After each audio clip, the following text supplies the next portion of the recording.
Hello, and welcome to the session on autopsy for AI. I'm Courtney Radge. I am the director of the Center for Journalism and Liberty at Open Markets Institute, and we focus on the political economy of information and power.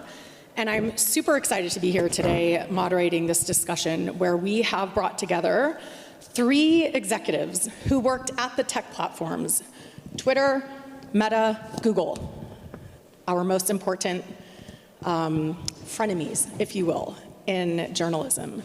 And we're here today because we want to talk about what can we learn from the big tech era, from the platform era, social media, for the era that we are entering now, that we are actually already in with respect to AI. So we specifically have people here who are no longer working for the tech companies because we want to have a frank discussion. We are also going to open it up for Q&A. We're going to ask for it to be Q&A. You're welcome to have conversations with them afterwards about your thoughts. But we really want this to be useful. We're not going to do any personal attacks here. Everyone here is here to help us understand how we navigate the situation we're in today. So with that, I want to briefly introduce our panelists, and I'm going to ask you guys to introduce yourselves both in terms of what exactly did you do with respect to news partnerships? Well, they call them partnerships. Again, I think that's hard to say if you're a giant multi-billion-dollar company, but we'll go with the term partnership. What was your role in news partnerships at the company, and what are you doing now? So, Colin, let's start with you. Thanks, Courtney. It's a delight to be here. And I'm Colin Crowell. Back in the day, I was the global head of public policy for Twitter.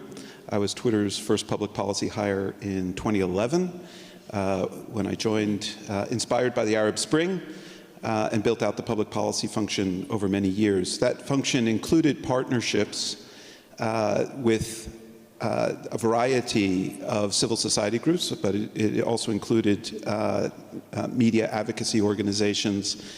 And Twitter in that era had a symbiotic relationship with journalism and news media organizations. And I think perhaps in contrast to Facebook and YouTube perhaps, Twitter did not really have a big boon in an economic, commercial way with news media, but became indispensable to newsroom culture and to the journalistic tradecraft.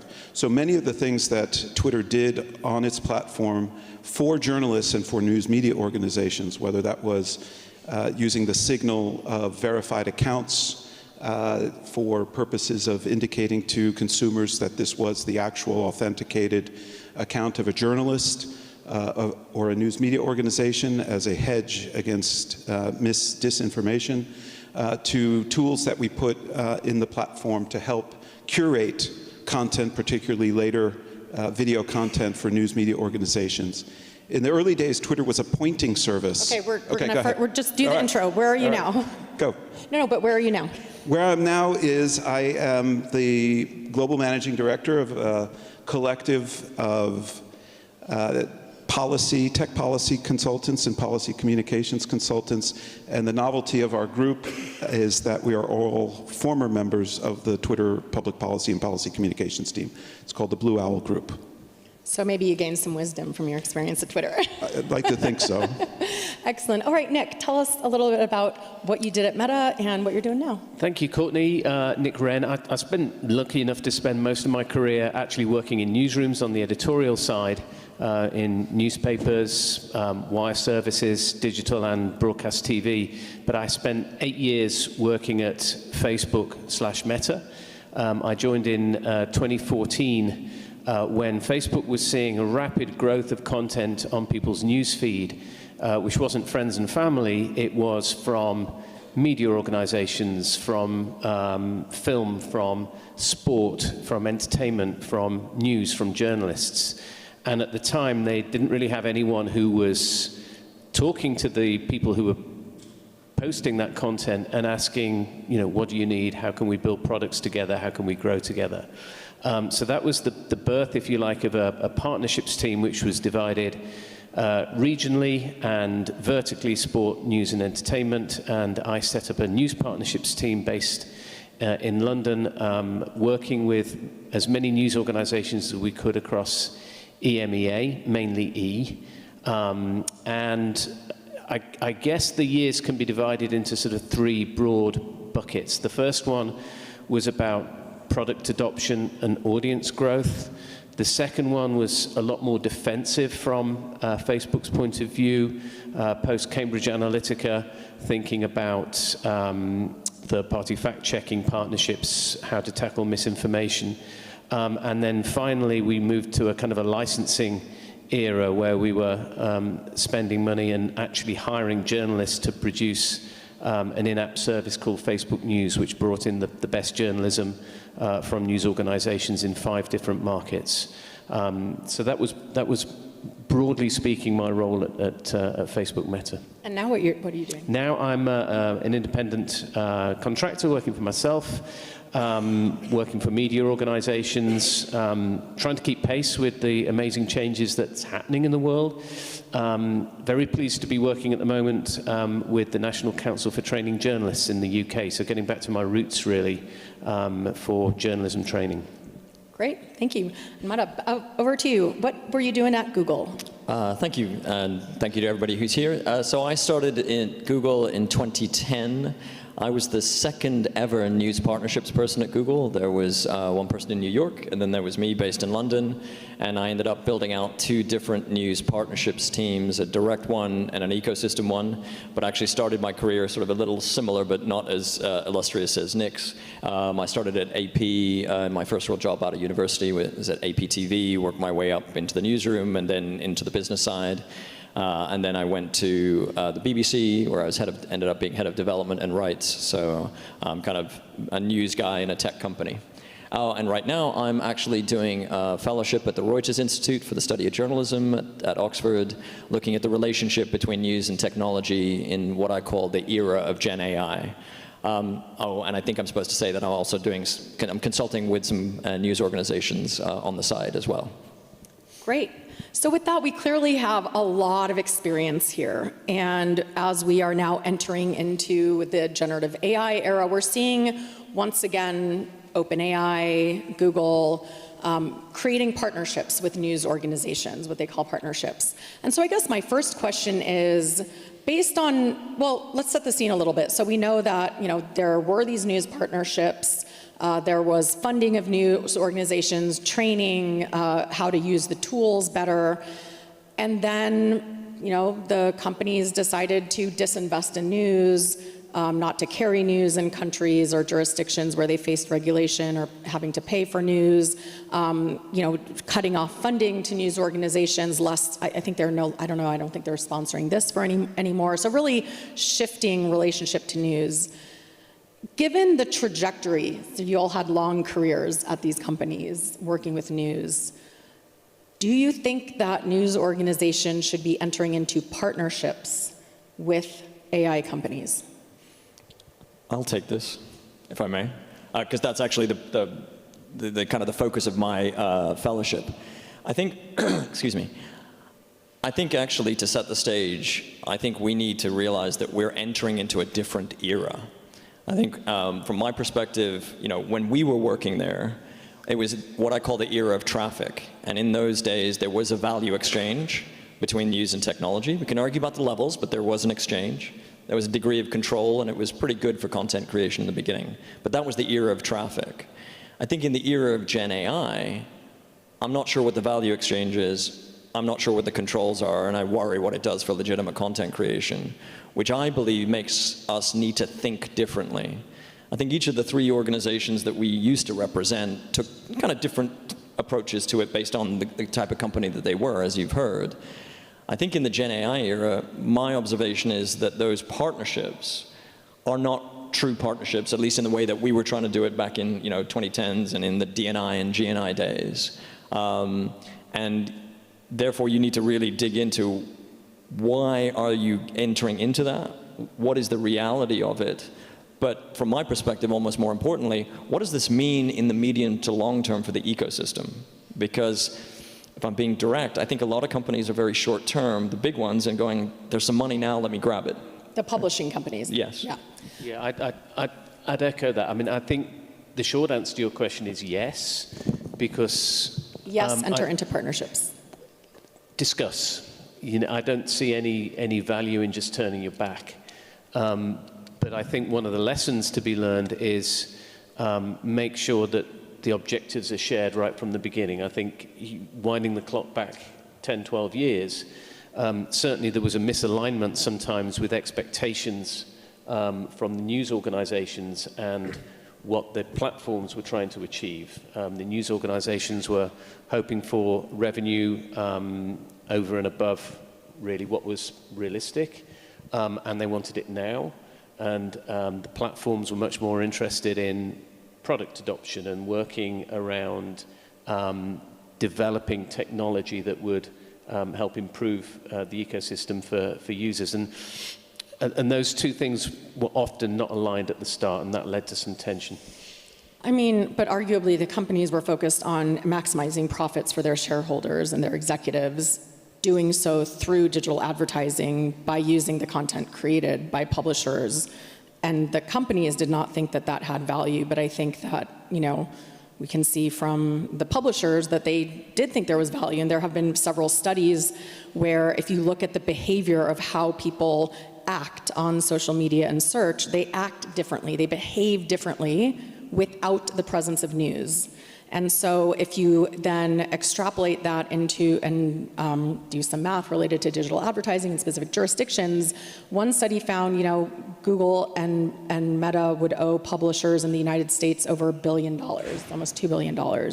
So, you know, you're saying that the publishers thought they were owed more, but arguably, don't you think that these companies have no product without journalism?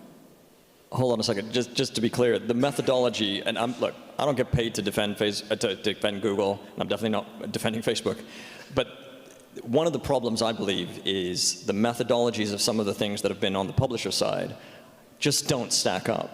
So the 2 billion, right, that came from an extrapolation of a comment that Marissa Mayer made in like 2000 and something when someone asked her about Google I don't want to get into the discussion of the methodology. Everyone can go read the paper, but there have been studies in more than a dozen countries using a scientifically valid methodology by the FAIR group. You can go look it up. I don't want to get into a discussion about the methodology, but let's agree to disagree that the way that value was determined by the platforms and what we're now seeing in the AI era is the idea of referral traffic and digital advertising, which is a pretty narrow idea of value because it assumes that value is only created through referral traffic and advertising. Now, Twitter is very interesting because unlike Google and Facebook, it was not a digital advertising company, right? So there was a different exchange of value. So I wonder if you can talk a little bit about that. Yeah, I mean, certainly Twitter existed commercially with an advertising model, but our commercial relationship with news media organizations and journalists was not the same as Facebook or Google. We did not tend to have the commercial relationships in that sphere. To be clear, the presence of journalists, of news media organizations on Twitter, actively using Twitter, was incredibly valuable for Twitter, right. But it was also incredibly valuable for the millions of people who came to Twitter every day. And I think one of the things that's different perhaps in the AI context is that at least on Twitter in that era, there was clear attribution that you were getting content from a journalist or a news media organization, and hopefully more often than not, they were verified on the platform. And there was a referral quality to it, which could drive traffic back to the news media organization or to the website of an independent freelance journalist, whoever it was. So there was that symbiotic relationship around news, breaking news, that was very valuable for Twitter and for Twitter users, but there was not the same sort of commercial exchange of money between Twitter and news media organizations. And if we're thinking about what we can learn for these relationships now with AI companies, so we heard recently that OpenAI is going to introduce advertising into its free and cheapest tiers. Do you think, so you both said that journalism organizations should look at partnerships. I proposed, that, and I want to ask you, I propose that it's not possible to have a partnership when you have such different power differentials. So Colin, what do you think? Do you think that partnerships? Yeah, you read my mind. Should they have partnerships? If you have the ability to have a partnership, what a luxury, what a gift. Because that means that you have a product that is valuable enough that the large AI companies want to engage in a commercial discussion with you. But for secondary and tertiary sized news media organizations, and certainly for nonprofit news media organizations, they might not be as attractive as partners per se. And then the question is, what does that mean for the larger ecosystem? One of the things that I, sort of worry about, and this goes back to, sort of precedents that are in sort of broadcast and cable television context, is vertically integrated exclusive deals around partnerships. Because one could see a very successful news media organization being enticed into an exclusive deal, perhaps with a large AI company, and they have to weigh this tension between sort of the institutional benefit that they would derive from that deal financially versus the implications for the broader news media ecosystem. That was dealt with in a previous era in different ways with certain protections, but right now it's the wild, wild west. For a lot of these, the policy framework remains inchoate, right, and it's still to be written. Can I clarify? Because I have a twist, which is, my point was that we need to think differently in this new era of Gen AI. And I actually think, rather than doing one-to-one partnerships, the least worst option, in my opinion, in the medium to long term for the ecosystem is to act collectively. Yeah. Collectively on a country level, but to license access to the content and not focus it around content and copyright. Because I think if you're focusing the discussion to Colin's point, you want a product that they at least grudgingly would be okay to pay for, right? The thing that we found out about the copyright thing is that they will, they're going to sue, that's going to take decades in court to work out. I don't believe the news ecosystem has that much time. And so I think we need to figure out how to operate collectively. I actually think Denmark has got a great model, but the difference that I would bring to the table is that you license access. Because a lot of the discussion, particularly in the era, the era of traffic, was how do we make the tech companies pay? And guess what? When you force anybody to pay, they generally try to resist, right? And I think we need to break out of that model in this new era to go, okay, what's a product basis? Because I think that will be that has a better chance of being sustainable in the medium to long term. I'd echo that. I think Spur is a very interesting example in the UK with some of the bigger news organizations coming together. News organizations in the UK don't always have a track record of collaborating with each other. Whether or not the business model is there, I think remains to be seen. And I think it's a step in the right direction, I think. But what's missing still is the diversity of publishers to make sure that the whole of the ecosystem is lifted and not just a few of the big shiny companies.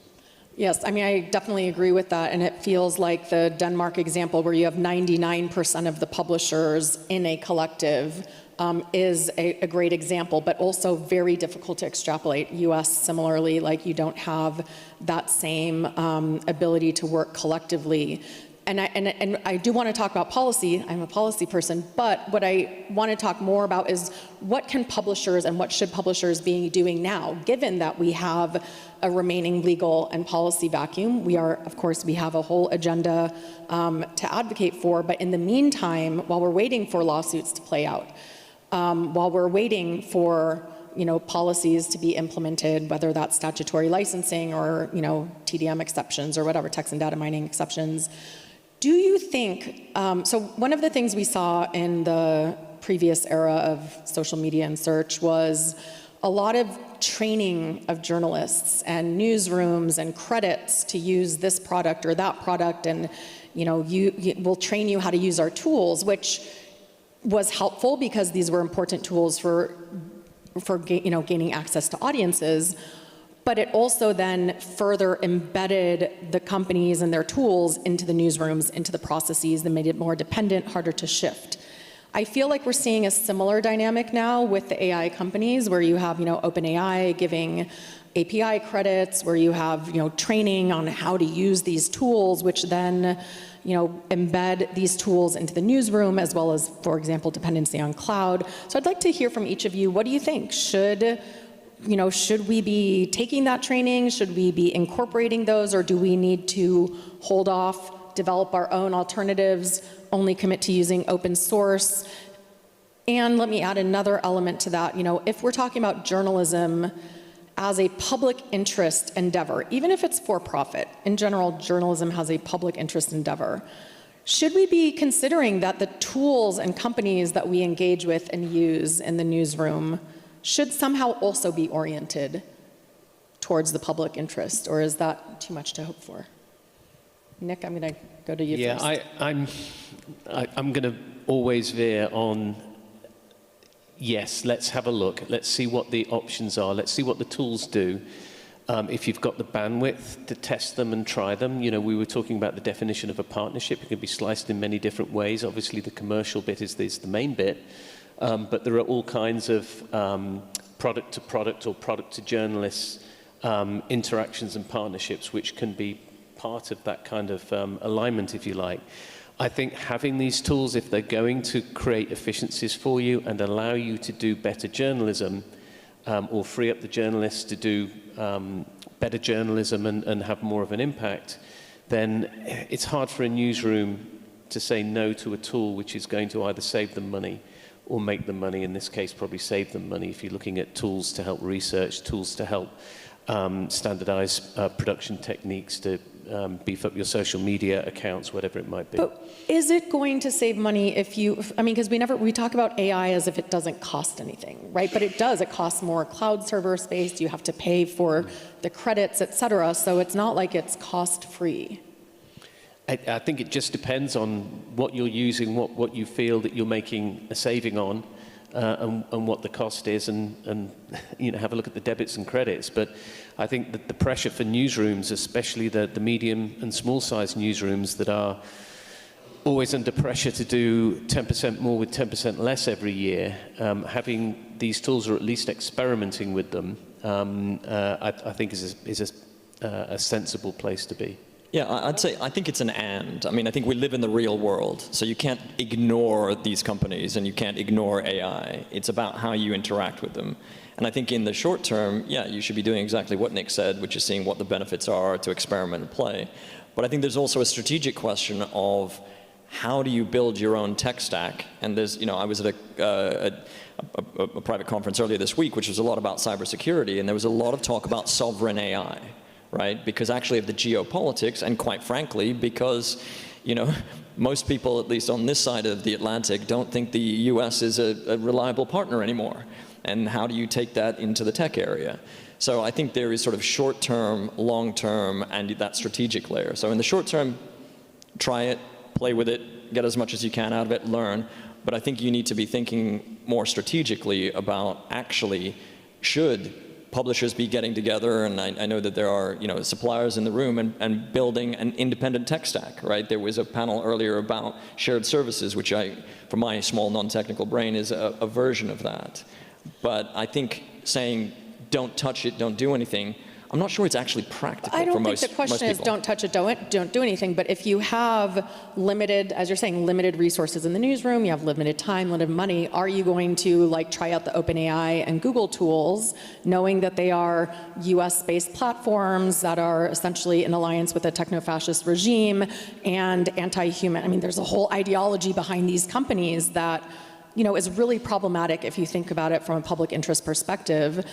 Or would you do something like try out the open source tools that Hugging Face is developing? Or I see my friend from Miso.ai, the publisher side, more sovereign focused tools. Because if you're trying things out and you're only focused on the easy corporate tools, you're going to get more locked into that. I don't know, Colin, what do you think? Yeah, my perspective would be that the newsroom should try all the tools, that they should become familiar with them, understand what they can do, appreciate their distinguishing characteristics and attributes. I'm a big supporter of using open source tools because I think over time, newsrooms that develop their own, sort of catered tools for their own purposes and control their own destiny, probably have an advantage. But not every newsroom will have the wherewithal to do that. But I think the danger for me comes in when you become unduly dependent upon one tool. And so I think if you have an array, a diversity of tools that you're experimenting with, see what works, and then ultimately, over time, develop things that work best for your newsroom and your needs, I think I wouldn't eschew using a particular tool out of fear, but I would go in with eyes open.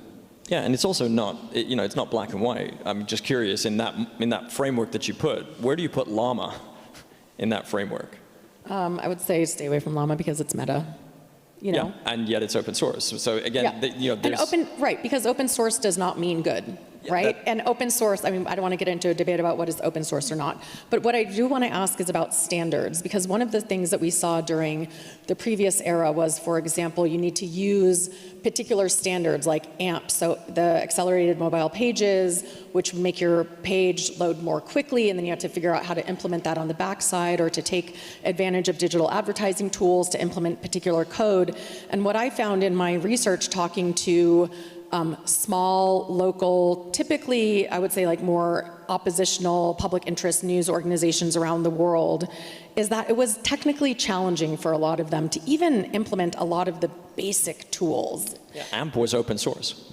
AMP was an open source form of HTML. And yet it was still difficult. So my question is, to what extent, how much effort should be focused on creating, adopting and adapting new technical standards versus focusing on finding one that will work for everyone, just because a lot of newsrooms have such vastly different technical capacities. Yeah, I think to Colin's point, being aware that what you have at the moment could change overnight without warning it is another of the lessons. And you mentioned AMP. I worked on the rollout of instant articles, which I think from if anybody has a long memory, it was a way of downloading an article with all of the units and all of the ads and all of the visuals and embedded video within half a second at a time when a lot of mobile sites were struggling with download times. From a user perspective, it was great. It was fiddly to do. The economics were not quite right, but a lot of the news organizations we partnered with wanted to adopt it. And then literally overnight, we were told, actually we're going to go all in on live video now.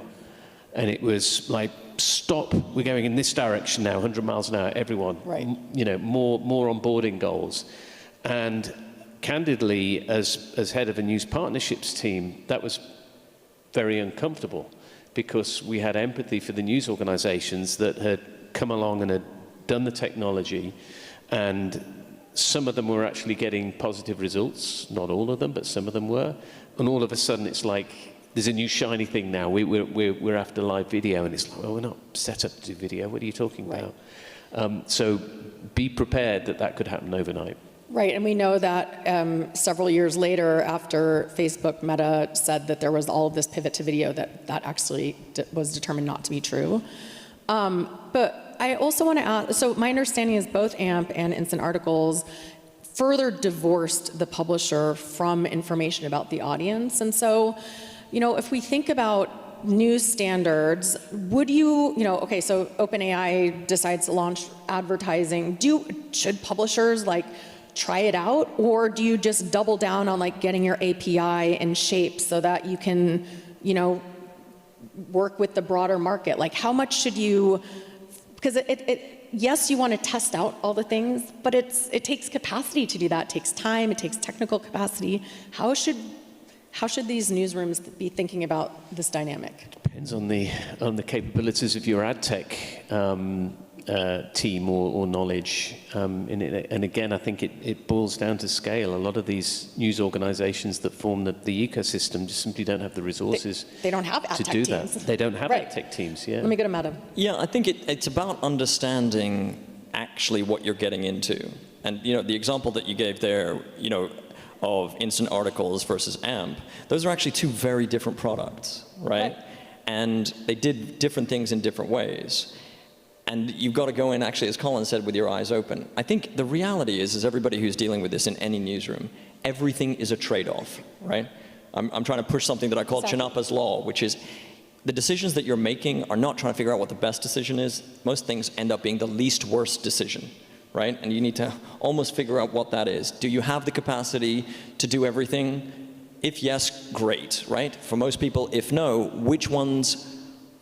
which is the least worst engagement model? Because everything is a bit of a trade-off. And what are you optimizing for? Because if you say, you know what, I am absolutely optimizing for my own sovereignty, then you're going to be moving your tech stack completely away from the American tech companies. That's going to take a whole lot of work. You're going to be using different CMSs, all of that. But that may be right for you because of your values, your structure, and what you believe in. But that may be different for somebody else. So I would just, only certain publishers can advertise. Right. And if they can advertise, they probably will. They have an advertising budget. They'll figure out how they distribute that advertising budget, where they put their... Publishers aren't advertising, they're accepting advertising. Publishers also advertise. They advertise the and promote their stories, right? So they're both consumers and providers of advertising. Many of the AI companies, to the extent to which they start accepting ads, may find that certain publishers want to advertise on those platforms as well. And that will create a different dynamic in their relationship. And then the question is, to what extent are smaller publishers disadvantaged because their content doesn't get the same lift and visibility? And then what happens to nonprofit newsrooms and providers of information who certainly don't have advertising budgets? Well, that's not accurate. You can be a nonprofit. Most nonprofits actually do advertise and have advertising budgets. They're just not, the money they earn is going back into the product, not to their executive's pocket to buy the fifth house. But my point is, there are behemoths in the advertising sector, and then there are smaller, sort of dollar and change advertisers. So, and it tends to have a very disparate effect on the information ecosystem. And certainly that was the case on Twitter. And forgive me, I'm more cynical about OpenAI's advertising play, right? Because Sam Altman was on the record at the beginning saying we're not going to take advertising, right? And then he shifted to take advertising. My question would be, why did he make that shift? My supposition is, guess what? The revenue numbers weren't good enough. It's literally the same thing that Netflix did. Remember when Netflix launched and they were famously not going to have ads? And then they came under pressure because the revenues weren't enough, so they put ads in. Just like Google was not going to combine data from across its services when it bought DoubleClick, and then several years later decided, actually, the revenue's way better when you do that. I mean, that is exactly the dynamic of working with tech firms, particularly in an anti-regulatory environment where essentially they can do anything. And we're talking about advertising, was challenging enough on social media and search. Now we're talking about these very personalized, individualized with, chatbots and companions where there are no fiduciary responsibilities. There are no requirements that you are being served in your interests. We have no idea whose interests are being served by the information you get. But I want to, I'm going to go to the audience for questions. So if you have a question, put your hand up so that the mics we're going to take two at a time. But I'm going to ask you at the end, each of you, for your key, most important advice to the sector after these two questions here. Go ahead. Do you want me? Yep. Hi. If I was in a room with, say, Sundar or Demis at Google, or Mark at Meta, or with Elon at X, what would be my strongest argument in a single sentence in terms of the value of the journalism that I produce? How could I persuade them that they've got this wrong by an order of magnitude? Great. Okay, we're going to take two at a time. Ellery, did you have? Courtney, you touched on this just a minute ago, but it would be great to hear from the panel on, like, the chatbot and the isolated, kind of strange personal nature of it is so far from what we knew of these three companies and how we kind of engaged with them in this, yes, uneven but necessary kind of dance about the value of news, about how do you achieve impact doing public interest journalism. Chatbots, like, I don't know. Like, there is so much that we don't know, and that I have so much doubt about the value, and I'm kind of curious to hear, like, we can take as much as we can from what we know from the past, but it's like, how much does it apply to the future? Okay, great. So let's go one sentence to each of your respective former bosses, realizing you did not work there when Musk was still there. Yeah, it's just asking me to get inside the inner workings of the Muskian mind is a bit difficult. If I had to say, one thing is, I would reverse course on just making verification. It's been ruined. It's no longer a signal of authenticity, and I think trust has been lost as a result. And I think a lot of consumers lose out when they don't know that the source of the tweet they're reading has a high veracity coefficient or not. So you would say your one sentence would be like, you need more trust. Journalism has trust. Verify journalists. Yeah, basically? reverse course on some of its changes. I'm going to put my faith in humanity and say that there will be a backlash if all of our content is artificially generated, and that people will always value evidence-based, factual, analytical, contextual journalism. It's the bedrock of knowledge and information. Don't kill it. I'd go with a question. Actually, it was a question that we used at the beginning days, the D&I product working group, which is, what are the products we can build together for the benefit of the overall ecosystem? Because if the ecosystem thrives, you continue to thrive, and we all want that, don't we? I think I would say your AI systems are going to be bad and unsafe if you don't have factual evidence, empirically based information in it. And so your models risk becoming worse and infused with propaganda and information operations. So you need that grounding in empirical, fact-based reality. And the question about the future, Ellery, I have to say I'm not as optimistic as Nick, because the research coming out about the use of these tools decreasing cognitive, critical thinking, having experts that are increasingly relying like cardiologists, and then their expertise declining, students being forced to use AI, not learning how to learn, et cetera. So I'm a little bit worried, and I worry, we talked so much about concerns around filter bubbles, and yet now we're in these incredibly personalized environments, and I hear journalism people talking all the time about personalizing news, and I'm like, where is the discussion about the impact on democracy and humanity when we all have our own personalized information environments? I think, can I answer, just because there was a really good session that the Reuters Institute did about trends. And I think they're making the slides available, but you should go and see this. And that was with the Pew Institute. And the thing that kind of stuck in my mind is that they asked how many people use chatbots for news. And it was across the groups, it was about 7%, which sounds a bit small.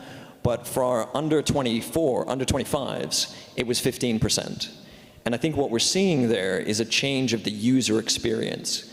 The old experience of type in some words, get some links, click and hope, right, that you get what you want, is, we've gone from a search engine to an answer engine. And I think that change of user behavior, I don't know where that's going to go, but I think we need to accept that on some levels, that's just a better user experience, right? If I get the answer that I want immediately, well enough, actually that's a bit better, right? Right, but the question is that the answer you want? Is that the right answer? Is it the answer that some advertiser wants you to have, or that some political propagandist wants you to have? I don't want to get into, I want to ask, because I really want to get 2 more questions, so raise your hands, bring a mic, and then, but I want to hear from you while the mic's getting to them is, who are we producing for, right? So we saw what happened in the social media era where a lot of journalistic outlets started producing for the algorithm, producing for, to get trending, the clickbait, et cetera. Who should journalism be producing for? Are we going to produce for the AI systems? Do we produce for the public? So I think very clearly that news organizations now have 2 audiences. One's the humans, and the other is the bots. And you actually need to create different products for each and think about them differently. And actually, I think we need regulation to be clear about that, so people have to identify themselves and differentiate, so you can differentiate. But I think we've got questions. Yeah. Know your bots. Okay, Nick, who are we producing for? Excellent Same. answer from Madhav. It's the same, but I think above all, you've got to try and know your audience, because the news organizations that know their audiences are the ones which have the best chance of prospering or surviving. Colin? For the public.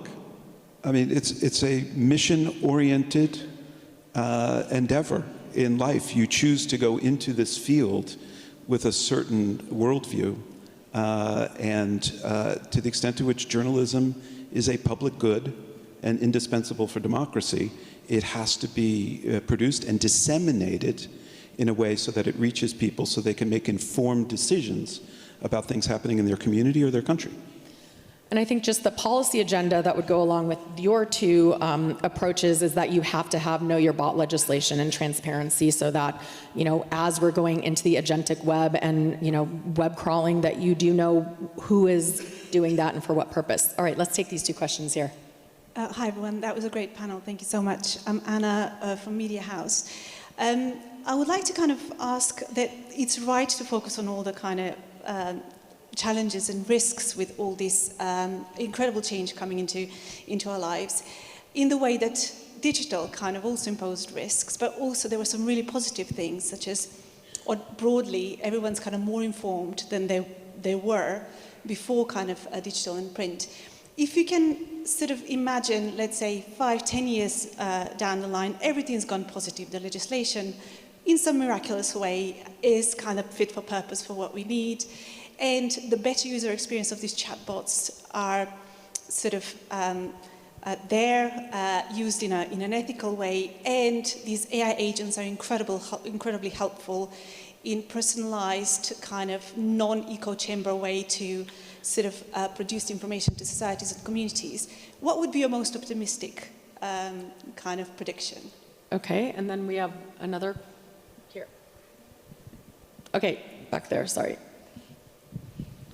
Hello, Monica with Mother Jones and the Center for Investigative Reporting. We are one of the organizations that is in litigation with OpenAI, I think one of only 2 nonprofits. And so I wanted to come back to what Madhav was saying earlier about making tech companies pay, and a distinction that I see between a time when it was a policy goal to somehow or another force social media companies to support publishing and journalism, that versus this moment where, and Madhav, you said it's important that publishers develop a product. We created a perfectly good product. We created a lot of verified, unique, wonderful text, and LLMs used it to build their product. So to me, that seems a very different scenario, and I'm curious what you think of that. Great. Who wants this, Madhav? Yeah. Hi, Monica. And hi, Anna.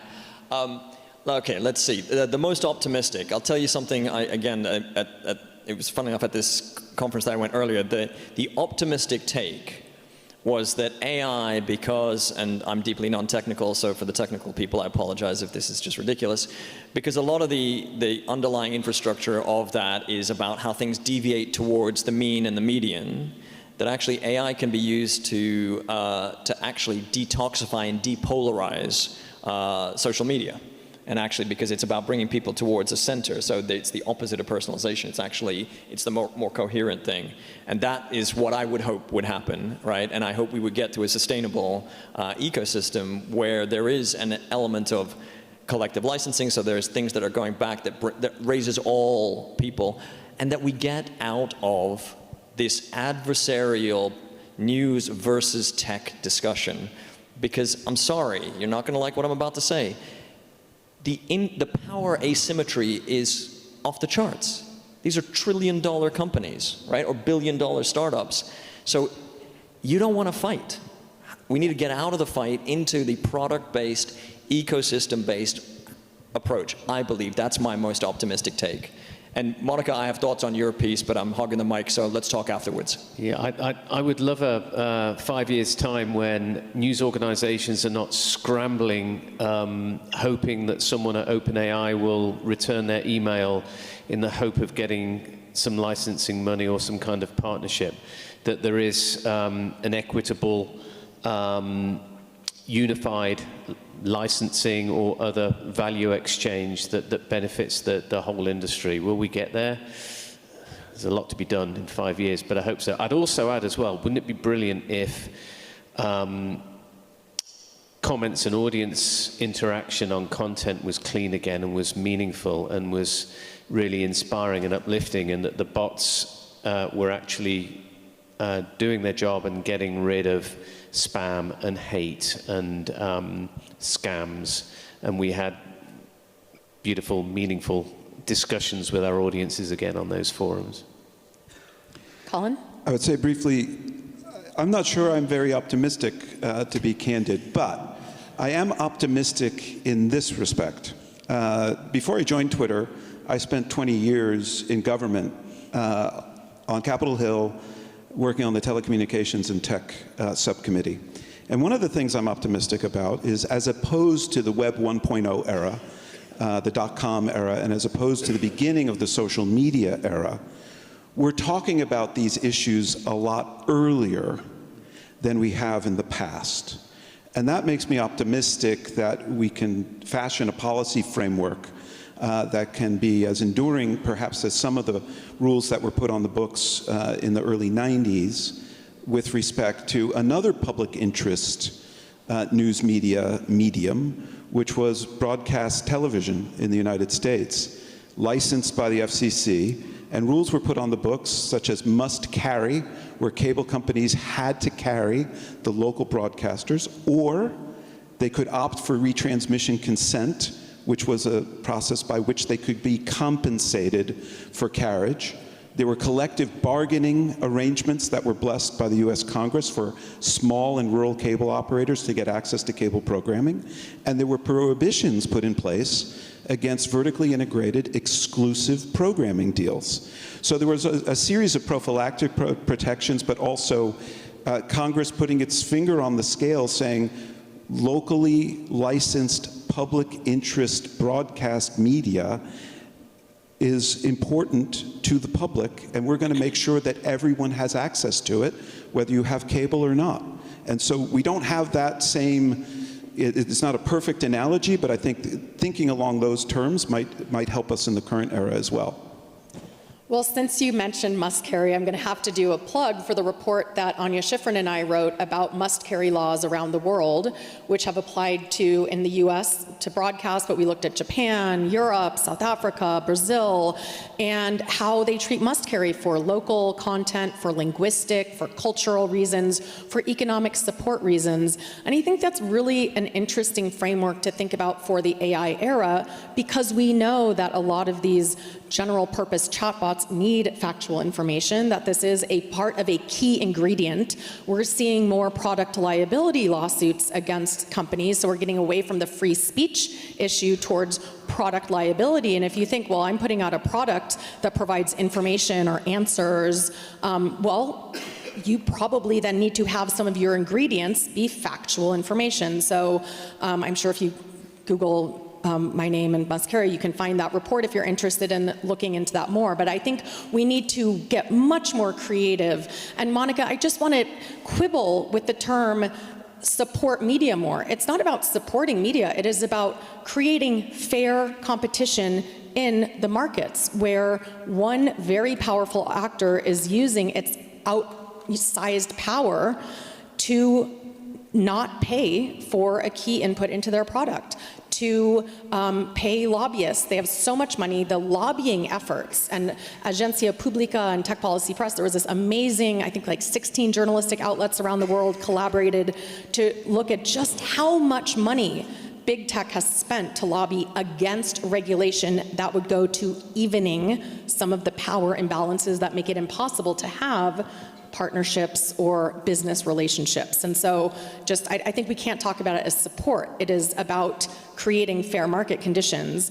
And in terms of, I'll just respond to the, my most optimistic output is that we're gonna see tech companies directly funding people to create, to record facts, to record what's out there. They're just going to be creating that so that they can put that into their LLMs. I think that we're gonna see more strife on the ground as the environmental impact of all of this is seen, and that we're going to see a lot of smaller models, startups, open source, and I think that the journalism community, many of us are involved in efforts to create journalism tech stacks, to work in public interest technology, sovereignty, so I can't say what I'm optimistic about, but I am, like Colin said, optimistic that we are having this conversation now before it's been like a decade and a half after the extraction began and the surveillance capitalist business model created. So I want to thank all three of these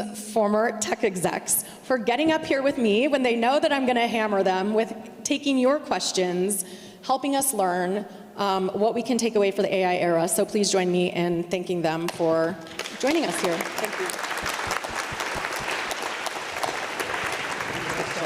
Oh yeah, great.